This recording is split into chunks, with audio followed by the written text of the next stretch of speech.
Hey everyone, and welcome to another episode of the Local Influencers Podcast. Today I am joined by co-host Anne Marie and season one guest co-host Geneva is back for another round. I did not scare her away forever. Today the three of us are joined by Veronica Towns of Sincerely Veronica. I'm sure you guys have followed her on Instagram. I'm sure you're following her on social. She's all over. The hype about her is real. And let me tell you, we're not just pumping her up because before the podcast started, I of course do research and I go to the website and I'm reading her blog for the first time. And I am just immediately obsessed. I can't stop laughing at the blog and because it's so real. It's so like, God, that's me. And then Anne Marie, Anne Yes. Marie is like fangirl. Anne Marie is like obsessed. She has the merch. She's a subscriber, and I'm definitely I'm going to be a newly subscriber today. So Veronica, thank you so much for being here. I'm really appreciate it. We're Yeah. excited to talk to you. Thank you for having me. I'm so excited to be here and I'm so excited to meet the three of you. So thank you very much. So Yeah. Veronica had to sign a non-disclosure because she heard a lot of chisme before the podcast. Okay, so what happens before the podcast stays there. She heard all of our Chiefs man talking about people and things in Corpus. So just letting you know, Veronica, we'll come for you. I'm just kidding. Yeah. No, Yeah, I will be sealed. so Veronica, tell me, blogging has been around, girl, for a long time. Hmm. How do you what made you want first of all, what made you want to start the blog and how did you come up with the name for it? Um yeah, so let's just start there. Hmm. Well, I've always been a writer. I have a background in journalism. And even when I was a kid, I would write little books for our school, like our classroom library. And as I got older, I really just wanted to figure out how to get my writing out there. And I remember years ago just telling my family, saying, I want to have a newsletter. I want to have, an email to go out to people and have my blog, but I had no idea how to do that or how to teach myself, or I didn't know anyone that was doing it. And I just started researching it. And actually, I started selling skincare. Actually, one of my friends, she like roped me into it. And she's the one that taught me how to do newsletters. So I stopped doing that and I signed up for my own little newsletter and I started sending that out. And then eventually I just taught myself how to make a website. I just kept researching things and just kept reaching out to more people and just taking baby step by baby step. And I haven't in the past, because I started blogging I think I put my first one out in 2015. And I would say, okay, stay tuned for my next blog. And it would never come. I was very still nervous and inconsistent. So really the past 2 years has been really, I just started getting after it. And this year I have, of course, been the most consistent. And now I finally have found, my path and have been putting out a blog every week or so. So Awesome. I used to blog as well and like I find it's like you're like it's very inconsistent. Like I find myself I'm a writer, like not to toot my own horn. I have 4 books out. Not to I don't want oh to my, plug myself or anything, but that's amazing. on my author website I just like update every now and then or whatever, and it's Mm-hmm. funny because when I'm writing there and when I'm writing a book are two different things. So when I'm writing on my blog I like picture myself as like Carrie from Sex and the City. I'm like talking to myself like as I'm writing. I'm like, so will he or will she? And so I love if this is just my thing and I'm giving y'all behind the scenes chisme here. And for those of you that don't know, it's like behind the scenes gossip. Is like I would literally watch Sex in the City or have it in the background as I'm writing. Like that's my thing. I I either have love to it. listen to like motivational speakers or like entrepreneur like podcasts while I write or Sex and the City. It's like Yeah, one I or love the other, it. nothing else. Yeah, And I love so that. I think for me, I like to listen to music and as far as Sex in the City, I love it, but I always disappoint people because, side note, I feel like I'm a Miranda, and I know that's awful. Everyone always feels sad for me when I say that, but I feel like I'm just like that boring, like, side note on that. But I can definitely see that, you would be a Carrie. Yeah, I'm just like there, like talking to myself. Fabulous. I'm just like, Fabulous. yeah. So, all right, girls, y'all can take over before I get more of my dirty secrets, please. Now I want to start interviewing you. I want to hear more. I'm actually a subscriber to your blog and have been for about a year now. And I'm not going to lie, a lot of them I feel personally attacked. I think your last one, you were talking about one portion of it was, I'm an asshole. And it's in big, bold letters. I'm like, me too. Yeah. I'm reading it and you're talking about, how you've had a few, you're outside on a balcony, you're talking to your friends, you're ready to go inside. They're not ready. And so you make this big ass stink and you end up walking straight through the glass doors. I'm like, that's me. I'm that person. Yeah. Slammed. I remember that. I dressed up like as a disco singer and I had big old hair and, my whole costume, and I was upset they didn't want to go in, and I so dramatically and boom, right into there. But I think that's the main thing that I feel people connect with me, is because I just try to be as honest as I can with like every flaw and misstep, because I think it's important to have people be feel like they're seen and they're heard and they're not alone. And that's always my main goal with writing. And I actually used to have, I don't know if you all remember, there used to be a local magazine called FYI. You remember? It's like a long time ago. That's when I actually had my first column, and it was called Diary of a Fat Chick, and it was about my weight loss journey. And that's really when I started to realize that people are really connecting to my honesty. And so that when you say something like that, it makes me feel really good and really that's my whole purpose. That's what I want, is for other people to read my blog and to laugh and to cry and to really just find things that resonate with them. Yes, I believe your second blog was about commitment with anxiety. Oh my goodness. Mm-hmm. The things I've committed to, and then the day comes and my anxiety says, you're not going to do that. You're going to stay right here in bed. And I'm like, you're right. Yeah. Every day, like when I book myself, and there's like, well, now we used to do the booking, but now it's like automatic. When someone books like 4 podcasts in a day, I'm like, holy crap. Like, how am I going to talk to all these people? There's sometimes it's like a business that I'm not sure how I'm going to get 30 minutes out of that topic.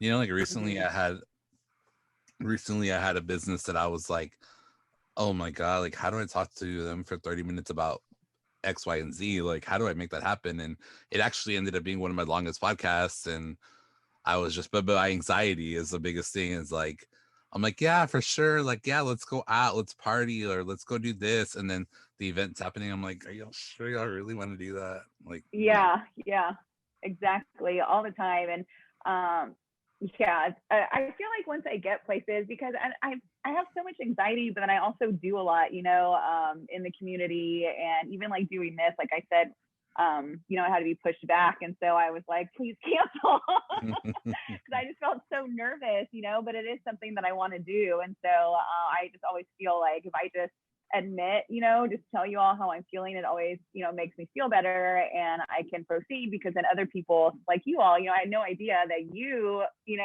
all would have anxiety too and feel that way as well. It felt good hearing that come from you, knowing, I mean, we all know we're not the only ones, but having that out there in the world, it felt good to know that you go through that also, and that we're not alone having to do that.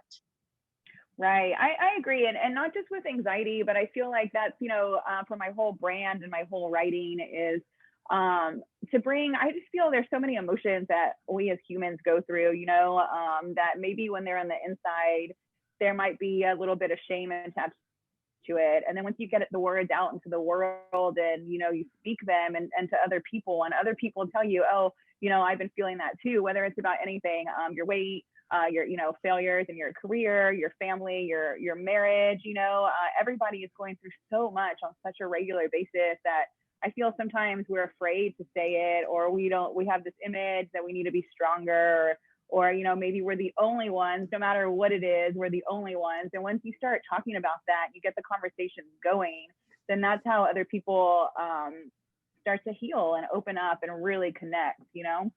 And I feel, especially after the past year and a half that we had, you know, I feel being connected and uniting is such an important theme for, you know, moving forward with everyone. Yeah, so believe it or not, I've been podcasting now for quite a few years, and before every episode I do get a little like butterflies in my stomach, like, because I do and I don't do research, because I don't want to find out everything about you, because then when I interview you, I'm going to be bored because I already know. So I want those things to come up in the interview, but I also can't go in blind, like, because then I don't know anything about you. Opposite. I want to know. I want to know Yeah. everything. So I don't do. I know what we're talking about. I look up very just like, basically, I'll just like look at your social media, a website, I'll review it just really quickly, kind of I want to know like what you do, you right, based just like a general hand of what you do. But yeah, I get nervous still, and I've done this for a long time, and I have interviewed on past shows, I've interviewed like actors, directors, producers of main like hardcore TV shows that have been out. Like at one time there was a show called Siren and Shadowhunters, and we got to interview the cast of these shows. Wow, And it's amazing. for Siren, we got to interview every cast member, every producer, every writer, the entire writers room. We interviewed the directors, producer, everyone. That's on so Siren. cool. Because what I did was, so little just behind the scenes there, what I did was I heard about Siren. You know how they announce shows like a year before they come out, like coming soon. Well, as soon as I saw the very first trailer for that, I created a podcast, a Siren podcast. And so we were talking about the show before the show came out. And so all that attracted all the showrunners and everyone, because we were helping build their audience. And so thankfully we got in with the big people, and we were able to talk to everyone. Like, they let us talk to we only didn't get to talk to the very main star, the girl, but it's because in her contract, a lot of people don't realize this, is a lot of the times big major movie actors, in their contracts they have it that they'll only be able to interview with major TV networks or publications. And so in her contract, unfortunately, she was only able to interview with like Entertainment News or ABC, NBC. She wasn't able to do any kind of like anything else. So she's the only one we didn't interview. But yeah, so I say all that to say, blogging has been around for a long time. Have you ever considered a podcast? It's another form of blogging. It's like it could be an extension of your blog. And I say that to say, because I have a podcast network and I'm looking for some more podcasts on my network. Not to recruit you or anything, but have you ever just thought about telling your stories through audio? And really, you don't have to have like an interview guest type of show. You can just go on and record kind of like just like you write, but talk. And have you ever considered that? Yeah, I've definitely considered that, and that's something that I made a list of my priorities as far as my business, what I really want to get done within this next year. And I definitely have thought about that. It you know, I love people and I love to talk, and so it's definitely something that I would definitely love to do in the future. I had on my list, you know, be a guest on a podcast, and so I can finally mark that off my to do. Yay. I know, thanks. Yeah, I can move on to my next step. So, but yeah, no, I definitely have thought about all that, and yeah, it's definitely an intriguing thing. Let me know, because we're looking for podcasts from my network. Let me know when you're ready. I will. And, you know, now that we're all best friends, I know. now that you know behind the scenes sheets already. Yeah, now that we're all besties. I'm curious, Veronica. On a lot of your merchandise, you have this curly, wild haired woman. Who came up with this illustration? Because I'm not gonna lie, she reminds me of you. Just she seems super wild, and I love it. Thank you. I actually took my hair, what used to be much longer, and so I actually just took a photo of myself in that position. I set up my phone timer, and I had a martini actually, and then I just started. And I have another design with a martini, but I only made a few for myself. But then I started shopping it around to just like, I started asking for referrals for designers. And so basically it was that's just the photo of me. And they just made it, and then I just asked them to put the stardust around it. So yeah, so that's pretty much what it is. His photo of me, bring in the waist. Stardust. y'all, my image is just for inspiration, okay? Don't make it life. Let's not make it life skill, okay? That image is my inspiration when I wear that muscle shirt when I'm working out. I'm like, all right, think thin thoughts. Let's do this.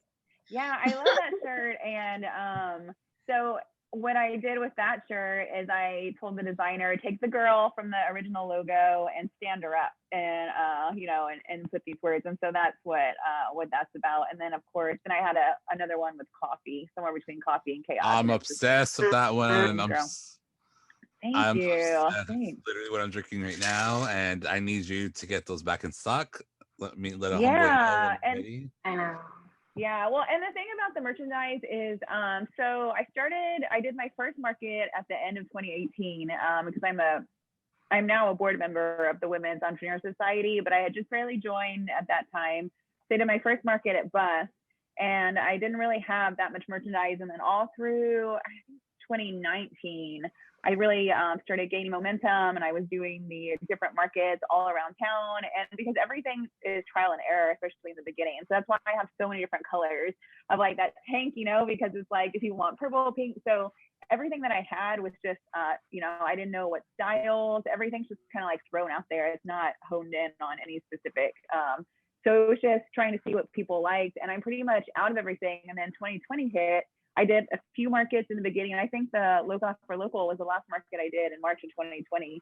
And my inventory was already so low, and I had intended to, start getting more. But then when everything shut down, I decided just to take a step back and really just do more research, really just hone in on what specific products, styles, anything that I'm going to do, and just focus on my writing. So hopefully within this next year, I'll start revamping the whole merchandise side of it. And because I love doing the market, and I love when people come and they see that shirt and they laugh, this sounds like me. Like, to me, that's the best feeling. So I've been missing the market so much. So hopefully I'll get all that merchandise going again. That's awesome. I hope so. Yeah, I love the coffee to chaos. Like I was telling Geneva, I was like, friend, I'm going to buy you a present right now. And I was like I'm like, never mind, they're all sold out. Because Geneva, when we go get our coffee order, like I'll still freak out because she's like, can I have just like a black coffee? I'm like, what? Like, no cream, no sugar, girl. She's like, no, just a black. And I'm over here. I'm that complicated order, that one that has like their receipt papers like 2 pages long. I'm like, extra this, half of this, only a half pump of this. And Geneva's like, black coffee. I'm like, girl. Yeah, well, I'm like one of two extremes. Like, I either needed straight black with nothing in it or with everything in it. Like, there is no in between. But generally, straight black. Like, I just get to the stuff. Let's get it good. Yeah, I'm one of those people too. I like the, I'm specific also with my latte with almond milk and sugar free. And sometimes I feel embarrassed, ordering it, but I just have to. I can't. I feel embarrassed. I'm like, can I get a cold brew with sugar free vanilla, heavy cream, blah, blah, blah, blah. Yeah. Well, I'm an apologizer. I'm a major no, yeah, I'm just a major people pleaser, apologizer. So after every word, I'm like, I'm so sorry, but also sugar free. I'm so sorry. Also almond milk. I'm so sorry. And I'm that person. I'm the person that can tell when they put my coffee down there like Abel. I'm like, that's not right. That's not my order, because the color I already know. I could see it. I'm like, this ain't right. And they're like, look at me. I'm like, you forgot something. I'm like, let's go over this again.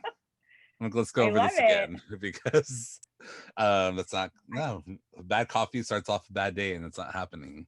Not here. I feel like that's a superhero power you have. You can market that somehow, just looking at coffee and being able to tell what's wrong with it. Honestly, I can look at it. I'm like, they're like, Abel. I'm like, it must be another Abel because that ain't mine. That ain't, it's not mine. So whenever you started your blog, back to your blog, at what point and how long were you in it that you're like, okay, I'm gonna start creating merch? And when did you like sit down and think about these little slogans? Like, did you Google them to make sure they weren't being used already? Like, what kind of research went into that? And I'm asking because I would like to start doing kind of some kind of merch and stuff, and I kind of would like to learn, pick your brain a little bit. Yeah, no, absolutely. Everything has just been such a process. And in the beginning, there were just all these ideas, like even with my writing, there were just little ideas like so soft in my heart. It was like little whispers that I didn't even know were real, like I would like to sell shirts, I would like to be a writer. I would like to have a company. This is just so, I'm trying to figure out, like I'm, at Del Mar for my 10th year, switching, from psychology again to journalism to trying to figure it out. And all of these, they never seemed like they were realities, but they never went away either. And so the more I started to focus on them, the more I started to meet people and research, and doors started to open, because it's so overwhelming at first. You want to, create merchandise. I don't know anyone that does that. How do I do that? How do I, what kind of shirt, what material, what company, how much do I charge, what color? Like there's so many factors that go into this. And so after I started writing, I had the idea for the shirt and the off the shoulder shirt. And then I kept thinking, for those that don't know, my main logo slogan is somewhere between a party and a prayer. And so I just kept thinking where I was at that time. I was once again on my, 100th cleanse. I was once again through my phase of drinking green juice and feeling all great. And then I would go the next week and back to my martinis and, feeling all great. And so I was feeling at a really, I guess, intersection of crossroads in my life. And also I was going to a Christian school also at the time. So I was really trying to figure out, do I want to be on this side or on this side? And then it just came to me that I'm just in the middle, and that's where I'm most comfortable. And so I came up with the slogan, martinis and meditation.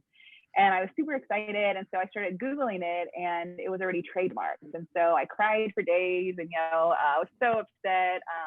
And then it just popped into my head, the somewhere between a party and a prayer. And so from there, I started reaching out to my artist friends, like, I have this, so once I got the design going, then I just, I started following people and researching things. And I just found that shirt. And then thank goodness that, I have to say that Nikki Rojas with Made in Corpus Christi, her coming to town and starting the Women's Entrepreneur Society just really propelled me in a way that I never expected. I was able to actually ask them, like, where's from, what company, what do I do this? And then from there, it's just, to be honest with you, I feel like people started coming into my life because then I was working on short films, and one of our actresses, she was dating someone that worked at the Exchange. You remember the Exchange? And so he reached out to me, and I got my shirts in the store. And then it just kept moving from there, just figuring it out, just researching, asking people, starting to go to more meetings where entrepreneurs work, more markets, starting to really network and put myself out there. And then there's still so much to learn all the time. But I think more than research is networking has been the biggest thing to help me as far as like what products and designers and things like that. Awesome. Definitely. And so I think your networking has definitely helped a lot with the podcast as well. Like I think people, even I think if you're an introvert, I feel like you need to get out and like talk to people and get to know people, because I am what they call like a forced extrovert. people wouldn't realize Mm-hmm. that I'm like that person, that I'm the biggest homebody. I'm like to be in my own little personal space, and I don't really like to talk to people. Mm-hmm. But I'm this person that I have a podcast and I talk to people every day and I get to know new people. Um, but that's just like, like that meme that it's like like they unzip themselves, like the customer service, like kind of Mm-hmm. thing. Like, well, that's like me. And I didn't realize how much we had going on in corporate until I started the podcast, and like it Mm-hmm. opened my eyes. Like I want to be a different person. Like I want to, also having COVID really kicked me in the ass to Mm-hmm. say like I'm not ready to go. I want to, like, because I was, I'm not afraid to talk about, I was in a deep depression right before COVID got really, really Mm-hmm. bad, really, really dark place. Then I got COVID, and COVID kicked my ass and opened my eyes, and I was like, I'm not ready to go. I have so much more Mm-hmm. to do here. And so like it's really got me in check. Like I'm ready to get my health in order. Like I've been doing all my doctor visits and getting all the things that are wrong with me and trying to course correct them and getting the right medications for stuff. And um yeah, like you said, I really wanted to make sure I network, and I wanted to ask you about that piece because we have this really cool logo that's going to come out in the summertime that we could do a lot with.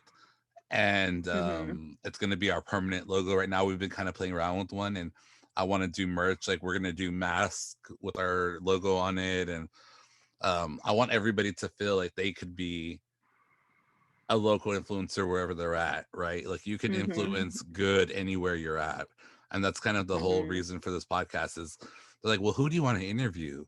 And I'm like, anybody who's influencing good in the community, anybody who's doing something to make Corpus a better place. So Right. I don't want to talk to just small business owners. I want to talk to drag queens. I want to talk to bloggers. I want to talk to, because you're a blogger, but you're created this business out of it. You're a brand Mm-hmm. now. You're not just a blogger, you're a brand.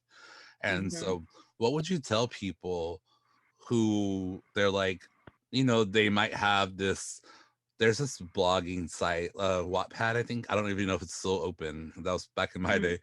But it's like people can go and just write like forums and stuff. Like what would you tell maybe this high school kid that is like, well, I want to just be a blogger, but they don't know how to make it a brand. What would you kind of tell them, what steps to take to get there? Maybe just Mm-hmm. name a couple. Right, right. First, I want to say I'm so glad that you're getting healthy and that you got over COVID and everything. I know that must have been terrifying. So, Thank you. so happy for that. Sounds Well, awful. I can't even imagine. What I want to say to high school or anybody, like I said, who have these dreams in your heart that maybe you don't know if they're reality. I just think that the first step is just always speaking it out loud. Even if I mean, because you are already pretty established, I feel, but if you were just starting off and wanted a podcast, just post on Facebook, I want a podcast, how? And people start coming out of the woodworks. And that's really how networking starts. So I would think that would be the first thing, is to just start saying it, even if you don't believe that it can ever happen, or you don't believe that you have the means or the willpower or the whatever to do it. Just start speaking it out loud, just start writing it. I want to do this. And I just think putting your energy and your mind behind that idea every day. I every day visualize, this is what I want every day, every day, every day. And then from there, it starts to seem a little bit more real. So then you start making real plans, like, okay, I want to do this. What do I need to do to make it happen? And then once you start writing down and researching, because there's so much information out there right now on everything. So Mm-hmm. first, I would just, speak it out loud, start believing it. Just start believing that it's going to happen and you don't know how. Next, start researching and writing down a plan. If this is my reality and if this really is going to happen, what are practical steps that I need to actually take to make this happen? And then you start doing that. For me, it was like, I have to find a designer, I have to find clothes, whatever the fabric is. And then from there, start hanging out with people who are doing what you're doing, because there's such a sense of peace and empowerment and love when you start hanging out with if you're creative, you start hanging out with other creatives. There's no feeling like that in the world. I mean, I have a ton of friends. I'm so grateful and blessed to have a ton of friends and wonderful family. But when you get me around journalists, when you get me here with you creatives, when you get me at the market, it's a whole different, like my soul comes alive in such a different way. So those are the three things that I would, say is just first to start saying it out loud, and eventually you'll start believing it if you say it enough. And then make your practical steps as if this is going to happen, and then start hanging out with other people who've already done, who are already where you want to be. Yeah, like manifest it, like make it manifested, and manifesting it. whatever you put out into the world will come back to you, whether you believe it or not. Like that's like with my writing, I'm like, I hate calling myself an author. I'm not, like, I don't feel like because I feel like I'm not the big name like J.K. Rowling, or I feel like because I'm not that big person that I'm not an author. But I'm like, Abel, you have 4 books, you're an author. They're out there, right? They're at Barnes and Noble, they're on Amazon, I'm an author. So like I have a hard time telling myself that, but I am.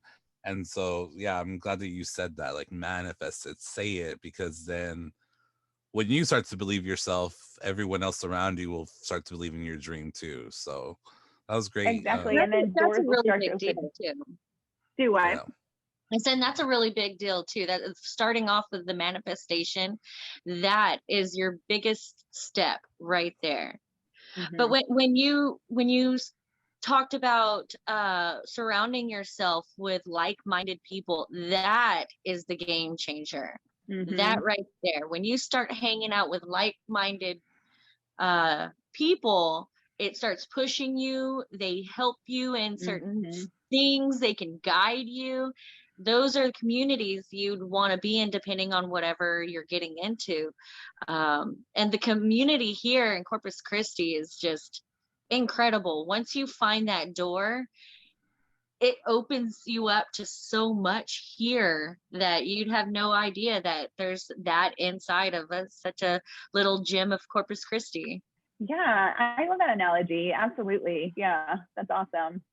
And it's so true. And I also want to say, being an author, because I'm a writer, like that's a huge deal what you've done. It's a giant, I mean, incredible thing, so kudos to you. And I appreciate you being humble, but kind of a badass, so we'll stop.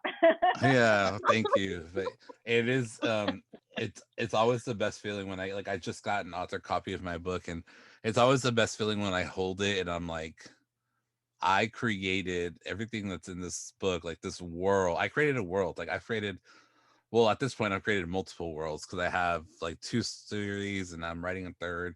And so I've created like 3 or 4 worlds like that didn't exist. Like I did that. And so it is crazy to think about, but I just don't like putting it out there. Like I'm just like, ooh, I'm shy, I'm nervous, I hate everybody. Everybody hates me. Well, and your introversion. I know, that's always me. Everyone hates me. Because if you were an introvert, forget it. It would be on a billboard somewhere. Yeah, I'm like, oh, I hate but I want to say also with your books and with people and their goals is, maybe with your books or like with my first shirt, it seemed like such an impossibility. But because it didn't happen overnight, because you took like the steps to get there, I feel like maybe you, and for me, once I hit that goal, it doesn't seem like such a big deal anymore, So yeah. with you're like, like I wrote a book is now like a series, and like your whole, you know what I mean? So even though a book is a huge deal, it's just like maybe just another goal that now you've achieved, and now it's on, like now on to the next thing. It doesn't seem so like fearful, to do that, or so difficult, because you already did it. So you're just, but it is a big deal. So let me tell you, definitely. The craziest thing about getting a book done is when I hire an audio like narrator to hire.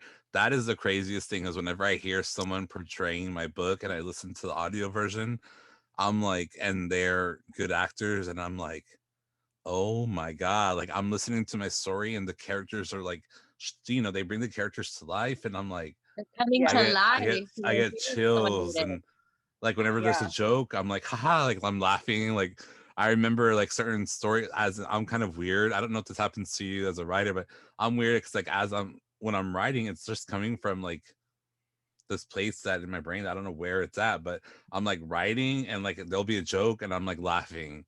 And like when somebody dies, I'm like crying. I'm like, oh my God, I can't believe I killed her.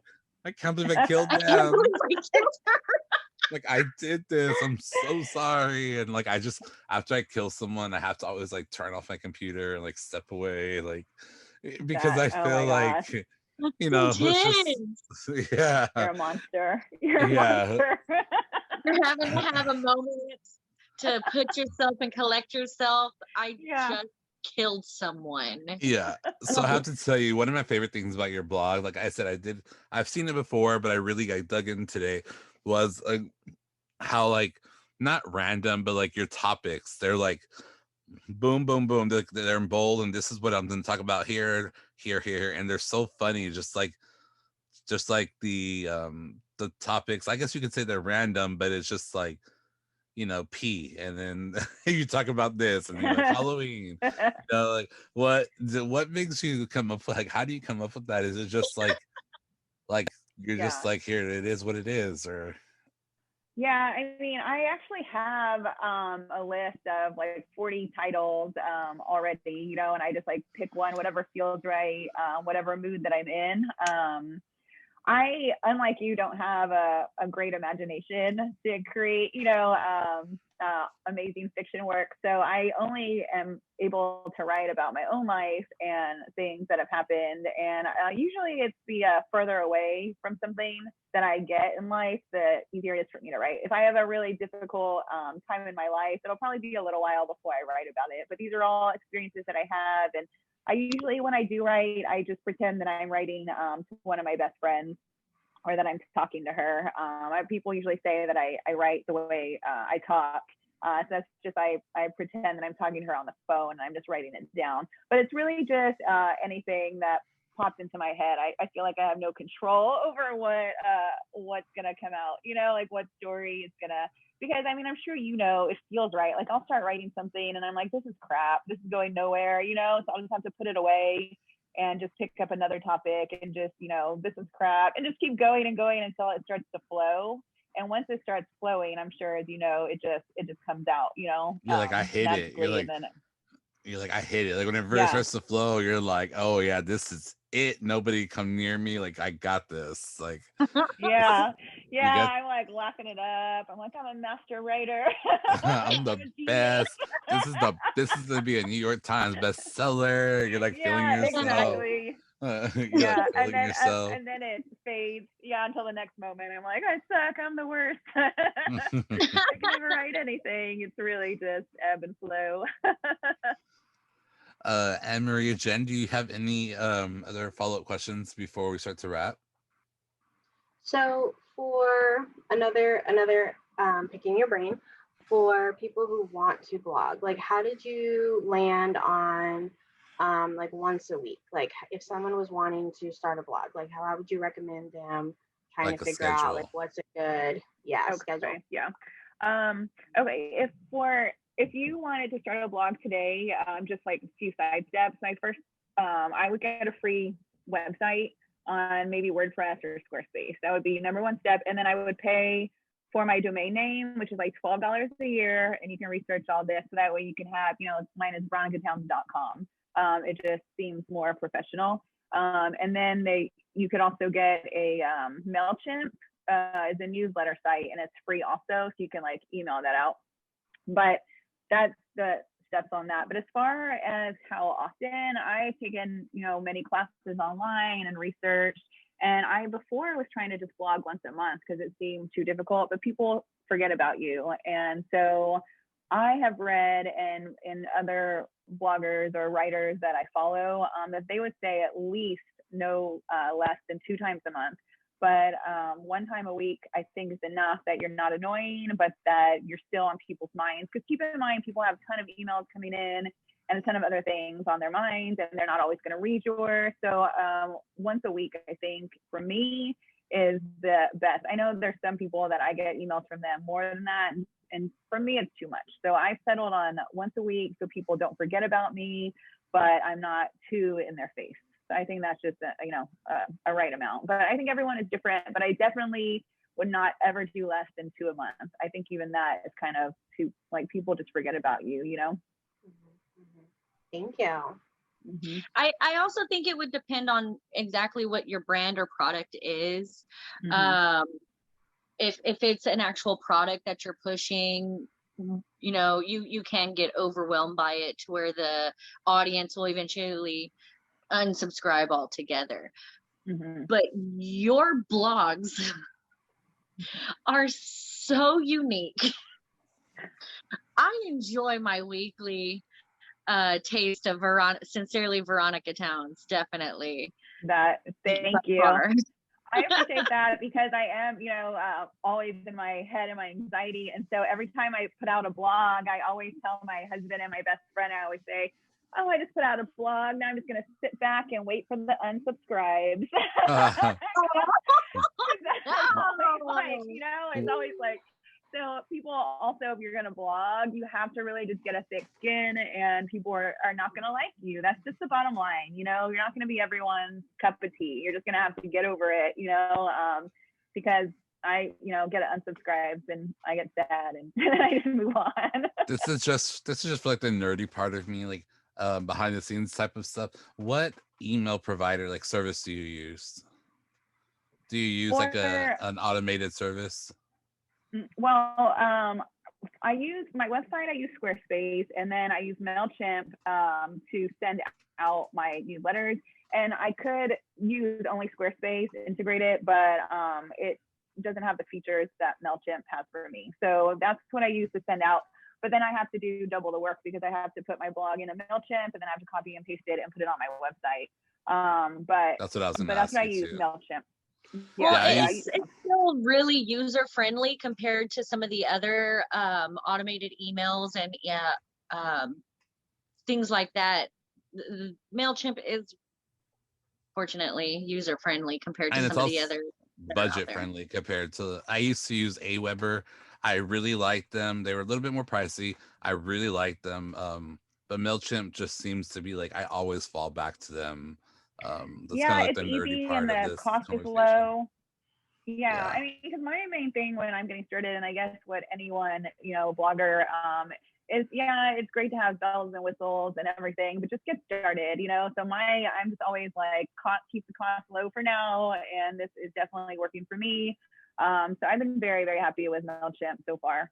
And a lot of people don't know, but like, if you want to do this blog and get these newsletters, MailChimp, a lot of these services that we talk about offer free trials, or they offer like a free program, like a free tier. You know what I mean?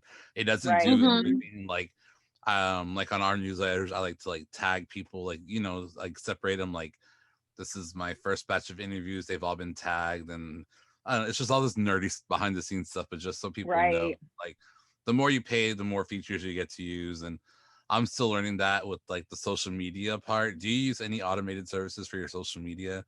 And I guess this part of the talk is for the people that are like the nerds that want to kind of get into this. Like, yeah, no, I don't. I used to, because I sometimes with freelance, do freelance writing or, social media. And so I've used tons of different social media, scheduling, like Sprout Social, and I don't even know what else, Planoly. I mean, there's a lot of good free ones also.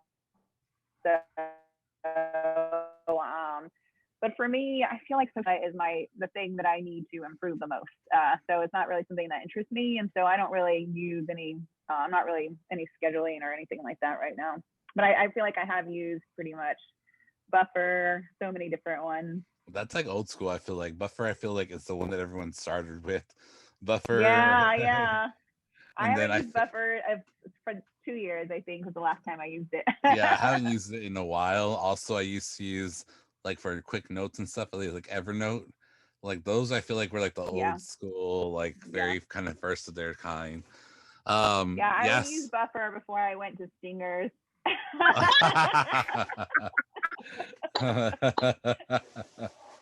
That's funny. That's old school. I'm so glad that cell phones weren't what they are now, compared to what we were doing then, because Like when Yeah. you Oh my used to want to take, like when we used to want to take pictures of stingers, we used to have to take a digital camera, and then we would take pictures on a digital camera, then go home and upload them with the SD card to MySpace. Okay, so people don't know about all that. MySpace. Yeah, you all would be in my top 5. MySpace. And then when Yeah, somebody I changes their had a top 8, pager. I oh, know. so I had a pagers were pager my though. middle That's school how. time. pager. Okay. See, I was high Pagers, school. Yeah, yeah, I had a my parents code. never let me. 00 was my code. My parents never let me get one of those. I did have Me the either.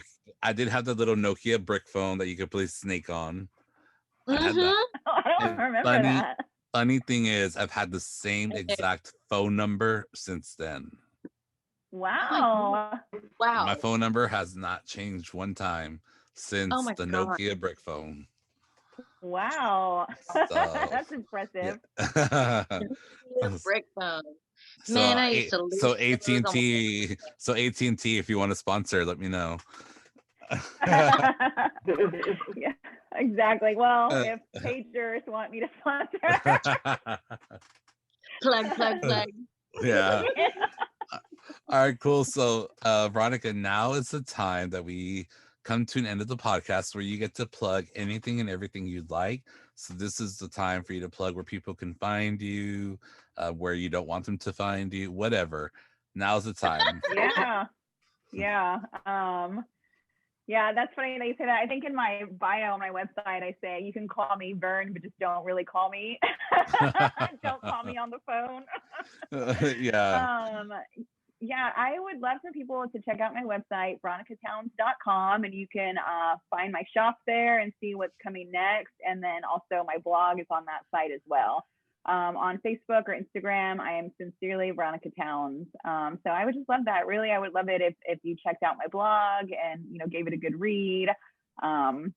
You don't have to subscribe; it won't hurt my feelings. Just don't unsubscribe because I'll be in therapy for years talking about it. A lot of fun. Or unsubscribe so that gives you more content to write about. Oh, true. Very true. But so thank you so much everyone for having me. It really, it's just been a joy in my day. You all are all so great. You just really brighten my whole week. It's going to be wonderful now. Awesome. Well, thank you so much for being here and letting us pick your brain, and let me know when your stuff is back in the shop because we got to place some orders. Definitely need to get that Coffee to Chaos stuff. Yeah. So guys, listeners, what we're going to do is we're going to plug Veronica's information in the show notes. So all you have to do is click on her links and that will take you to her website, her Facebook and Instagram. Be very easy for you. And until we talk next time, please make sure you head out and visit somewhere cool in Corpus. Thank you, Veronica, for being here. Thank you to my co-hosts, and we'll talk next week. Thank you so much.